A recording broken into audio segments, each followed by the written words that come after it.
Installé à Genève, au domaine de Pente, le musée des Suisses dans le monde offre l'opportunité de pouvoir découvrir l'histoire des Suisses dans le monde. Les Suisses dans le monde, c'est une thématique intéressante à travers tous ces parcours de ces Suisses qui sont partis à l'étranger et qui ont laissé une empreinte significative dans leur pays d'adoption. On redécouvre l'histoire de la Suisse telle que je ne l'ai jamais personnellement étudiée à l'école. On a ce musée parce que la Suisse est construite sur cette immigration et rétro-immigration, si vous voulez, et sur ces réseaux sociaux qui sont tissés comme ça. En 78, la Fondation s'est vue remettre l'usufruit du magnifique domaine de Pente à Preny-Chambésy. Ils font rayonner à travers des documents authentiques, ils font rayonner cette culture en faisant en sorte que dans ce lieu, on puisse du monde entier venir voir que des Suisses, le chocolat Hershey aux États-Unis c'est un Suisse, l'ingénieur de la tour Eiffel, Gustave est un ingénieur mais c'est un Zurichois qui a dessiné et je vous en passe et des meilleurs.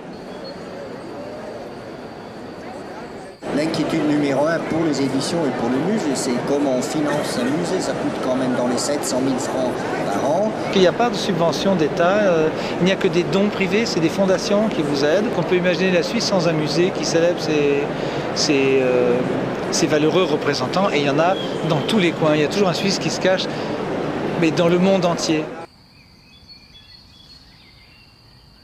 Le musée des Suisses dans le monde a également ses propres éditions. Et donc, pour le visiteur, il est utile qu'il puisse se documenter et non pas en lui signalant des grandes biographies de 600 pages, mais justement des brochures où, sur quelques pages, il puisse rencontrer ces personnalités, ces Suisses qui ont vécu dans le monde. Et nous avons choisi, pour commencer, les soldats, les militaires suisses dans le monde, pour une très simple raison, c'est que ce musée de Pente en principe couvre tous les types de Suisses, mais il y a beaucoup de militaires. Après, vous avez des choses comme ici un livre d'art, donc sur la photo de John Bernard, et c'est une exposition qu'on a faite. Là, nous avons le pavé qui tue tout le monde, 850 pages, 35 000 corrections dans le texte pour arriver au livre, mais c'est le livre en hommage à Georges André, le professeur qui a fait, vous savez, la Suisse pour les nuls. C'est une biographie de Marcello. Marcello, en fait, c'est une femme, c'est Adèle d'Afri, qui est une grande sculptrice du 19e siècle.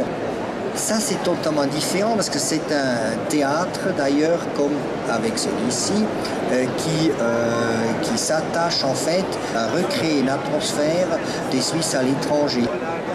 Évidemment, nous travaillons sur subvention, donc si nous n'avons pas de subvention, il n'y a pas de livre. Nos spécialités dans la maison d'édition sont l'histoire au sens large et les essais.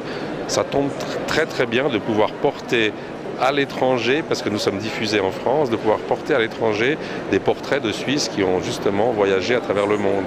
Le plus simple, c'est d'aller sur le site du musée, donc le site internet, et puis là, on peut commander directement.